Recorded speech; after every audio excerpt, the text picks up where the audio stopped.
Welcome to the world of Marvel vs. Capcom 3, where the finest heroes assemble. Get ready for the fight of your life.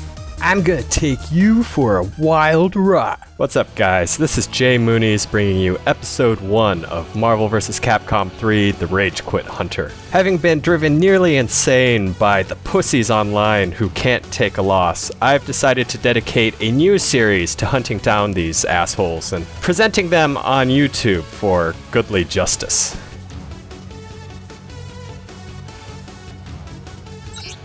And we're off to a great start.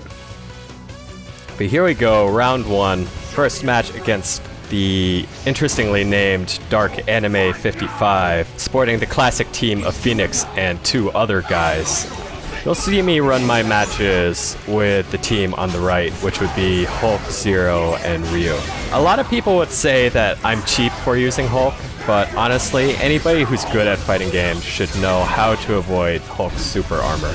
But yeah, the motivation of the Rage Quitter, it's been quite elusive to me because I can't understand why anyone plays ranked but won't tolerate losing. It's a fighting game and you're playing one-on-one, so chances are you are going to lose against anyone who is better than you. I am happy to say that I have finally reached Lordship, which is where all the Rage Quitters dwell, anywhere between the 9th Lord and 5th Lord range. For some odd reason, when you reach 4th Lord, people become really good sports and actually tolerate losses.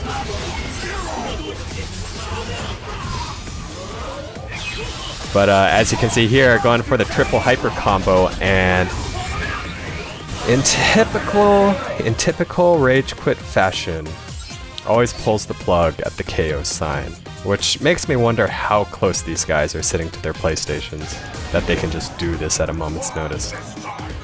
But anyways, my next favorite online team, Dive Kick Wolverine, backwards air teleporting Dante, and instant beam attack Akuma, who I can't really judge too harshly because I use Ryu. A lot of glass cannon type characters, it's kind of funny. I find this team really cliche because 75% of the time, you'll always see a team with this kind of configuration. This or Wesker, actually. People stop using Sentinel after fighter status for some reason.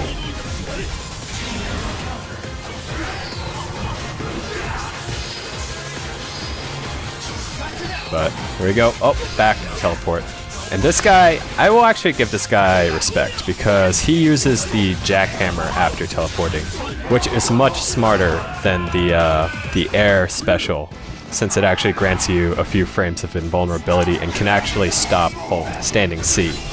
I have to admit though, Wolverine is definitely one of my least favorite characters I run into online because for some reason everybody bases their strategy with him on the dive kick. Like, I don't actually block low that often, so if they mixed it up and did some low hits every once in a while, they probably would do a lot better, but you know. It's like cheaters. They find out the best way to cheat, but for all the effort they put into it, they could have learned how to do things legitimately. Here I activate X Factor a little too early. Probably should have just let him kill Zero, but oh, and the mix-up fake. But here we go. KO. I might actually make it this time. But no, of course not. You know, I don't even think I was trolling this guy, so that was totally uncalled for. Finally, my favorite round in the series. Very unusual team. Phoenix, Storm, and Morrigan.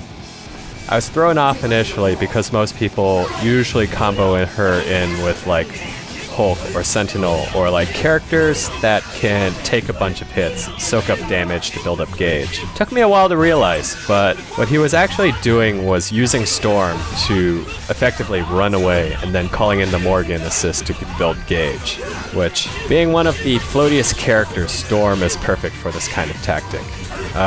By the time I take out Storm, this guy pretty much built up a secure 5 gauge, so Dark Phoenix is pretty much guaranteed. I have to say, I hate these kind of players the most out of anyone I encounter online because it's super cowardly, and you know that once their tactic fails, they have no tolerance to continue playing, which is bullshit. But it's like I said, this series is for goodly justice, and if you ever see Sinner1221 on PlayStation, be sure to be sure to send him a mean message or tell him he's a pussy, because he is.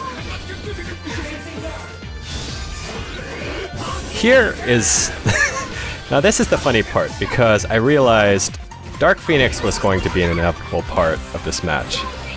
And one thing I learned while watching Phoenix players is that you can beat them pretty much by letting the clock run out of time before activating Dark Phoenix. I had a 2-character lead on this guy, so I definitely had enough health to make it happen, and pretty much played the keep away game. Now don't get me wrong, I hate losing by time, and I also think that it's a pretty terrible way to go.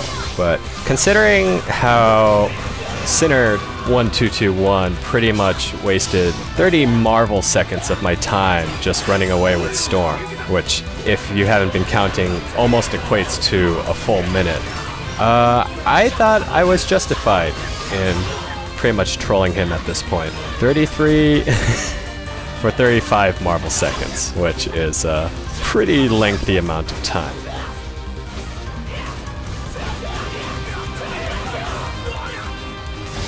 But here you can tell he lost his cool, activated X Factor, burns up his gauge like crazy.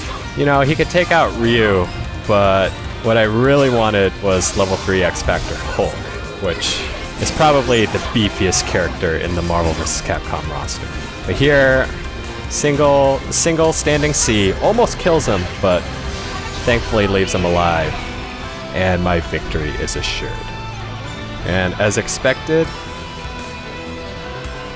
our opponent, connection to player has been lost. So that was for goodly justice. Thank you guys for watching. I totally intend on continuing this series once Ultimate comes out. I hope you will watch, and if you've run into any rage quitters, please document it, because down the road I would love to do a top 5 series.